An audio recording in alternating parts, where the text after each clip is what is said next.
It's to India now. That country says it has destroyed a militant camp inside Pakistan in an overnight airstrike across the ceasefire border known as the Line of Control. Indian media is reporting some 200 casualties in the raid on the alleged camp in Balakot. Pakistan acknowledged that Indian military aircraft had violated its airspace, but denied the reports of casualties.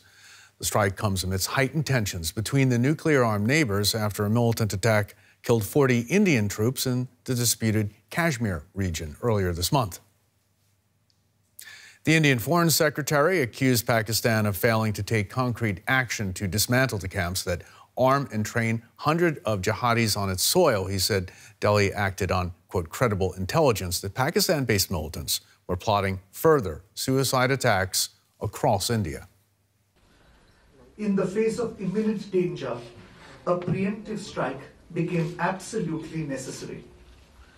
In an intelligence-led operation in the early hours of today, India struck the biggest training camp of the Jaish-e-Mohammed in Balakot.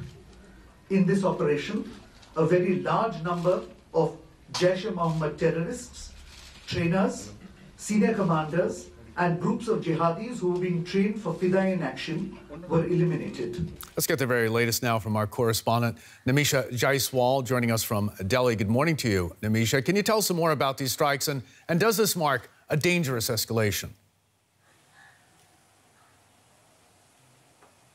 Well, yes, the primary information about the strikes at this point is coming through from the Indian Foreign Secretary, who we just heard. The key aspect that India is pushing here is that this was a strike on the Jaish-e-Mohammed terrorist organization, which they claim is Pakistan-based and Pakistan-backed. Now, the JEM, as it is called, claimed was behind the attack in Kashmir in the Pulwama district that happened less than 2 weeks ago and led to the loss of life of 40 Indian security personnel. Now, why this is really significant is that this is something that has been expected from India for the last 2 weeks. We were awaiting kinetic action. Across India, there have been calls for action against Pakistan because of the loss of life. And this is finally an Indian strike. And what sets it apart also is the fact that Pakistan has acknowledged the strike. Of course, there's a difference on the number of casualties that both sides are claiming, but this strike definitely shows that there are not only rising tensions, but there could be a further escalation as well.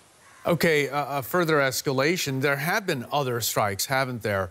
How's this different? Could we expect more strikes then?